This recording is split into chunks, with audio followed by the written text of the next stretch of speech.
Alright everyone, you've probably heard of Shane Dawson's conspiracy videos. Now part of me says, well, it's kind of funny because this big YouTuber is putting out content that, YouTube just came out like a week ago and said, well, stuff that's like borderline, like, edgy material like conspiracy theories, for some reason those are considered problematic now, on a site that was built by a bunch of weirdos that talked about conspiracy theories, me being one of them at the time. What you've got is a situation where YouTube has said that stuff's going to be like suppressed and demonetized, and it won't be recommended, it won't be in trending.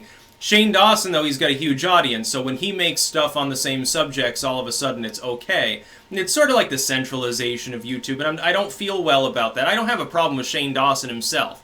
As a YouTuber and fellow creator, larger creator, but still basically just a person with a webcam when you think about it, sort of thing.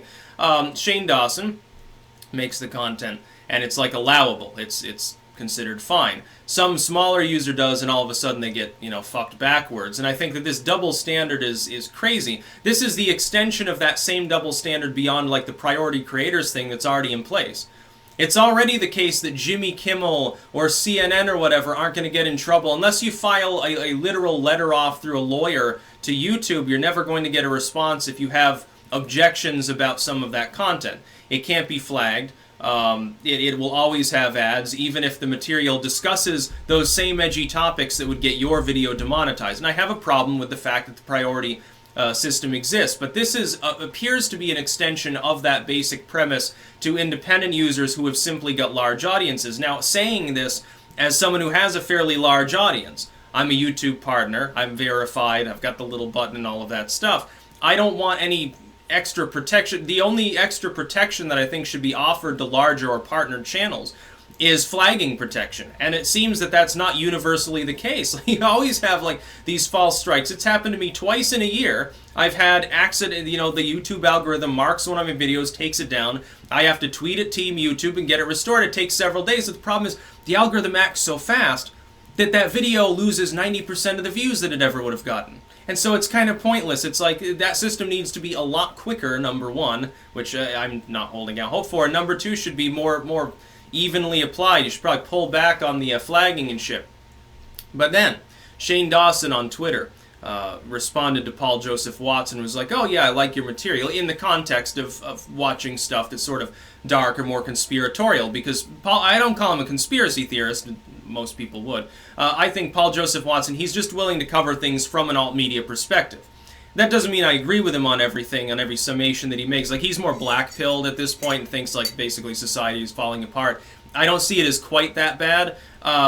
Maybe he's right and I'm wrong, though. I mean, fucking who cares? But, I mean, I don't have a problem with the dude. And then a bunch of people jumped down Shane Dawson's throat and said, well, you're supporting this extremist, this hate-filled conspiracy theorist. And he's like, well, I like conspiracy stuff. What's your fucking problem? And I'm thinking to myself, I feel the same way, because it's like once you have a substantial audience, the legacy media and all of its allies will jump down your throat for anything. Like when I debated Richard Spencer. I'm not agreeing with the dude, I'm debating the dude. But they acted as though I was platforming hate, like I'm responsible for the existence of his ideology because I'm having a debate with the dude. I'm like, you don't understand the wider scope of YouTube. YouTube is still primarily comprised of people that put up a webcam and started making videos. They made friends and acquaintances, they have social connections, everything's connected on fucking Twitter and all these other sites, Gab now and Minds and so forth. You've got this interconnected nature of content creation. We are sort of all on the boat together. And so yes, sometimes it is possible that someone is going to front content or say something nice about someone that you don't like. Why is it that Shane Dawson has a responsibility to be careful of who you associate with because you're a larger creator, you give people bad ideas? It's sort of like, some rich family, don't play with these fine children over here, don't play with those dirty ragamuffins over there. Something like that. I mean, come on, dude. People have tried to make that argument to me. Well, you're an influencer, so you shouldn't be watching this content. You shouldn't have shared this out. You shouldn't have this opinion. You shouldn't like this material. Fuck you. Like whatever you want. Yeah. If anything, you should have learned by now not to attempt to tell YouTubers what they can and can't do as far as watching material. Hell, they get mad enough at YouTube when YouTube changes the TOS. You think they're going to listen to some random blue check mark on Twitter saying it's a terrible time? Oh my god, this channel with 20 million subscribers is talking nicely about Paul Joseph Watson, the horrible bigot. Paul Joseph Watson is not an extremist. The fact that you label somebody extreme or bigoted or hateful does not make it so. And that's the other thing. Get over yourselves with your judgmental characteristics. You think that your shit don't stink, and you're the end-all be-all of reality, and all of these craptivistic groups act the same way now, don't they? From the New York Times on down to the lowly BuzzFeed at this point, 15% smaller than it was a week ago. All of these groups, they want to declare themselves to be the arbiters of virtue. We'll tell you what content is good and bad. We'll tell you what websites you should use or not. And it's like, yeah, that's really going to go over well with anybody who's like under a fucking 1,000 years old at this point. Pretty much everyone alive is from a tech-literate generation, Gen X on down, you know.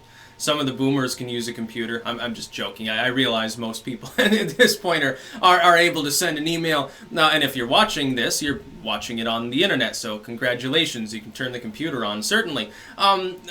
What's the problem with Shane Dawson making a tweet at Paul Joseph Watson? By the way, like, well, 20 million subscribers. Paul Joseph Watson has 1.5 million. He's a larger user, too. So it shouldn't surprise you that he has a lot of people that watch his content. No shit, there are a lot of people that like the content. Otherwise, he wouldn't have that many subscribers. It's just crazy. So, I mean, Dawson did nothing wrong, number one. But number two, it's like, in all honesty, him having like his conspiracy theory series, is YouTube going to evenly apply the rules to this content too, despite the fact that he has a huge audience? I mean, they tangled with PewDiePie and they knocked him off his AdSense Plus or something. They gave him a higher cut of the revenue. They knocked him off that. They canceled his original series for YouTube Red and some other things. He was going to do a kids series, actually, I think. They sparred with him. They'll be willing to spar with Shane Dawson.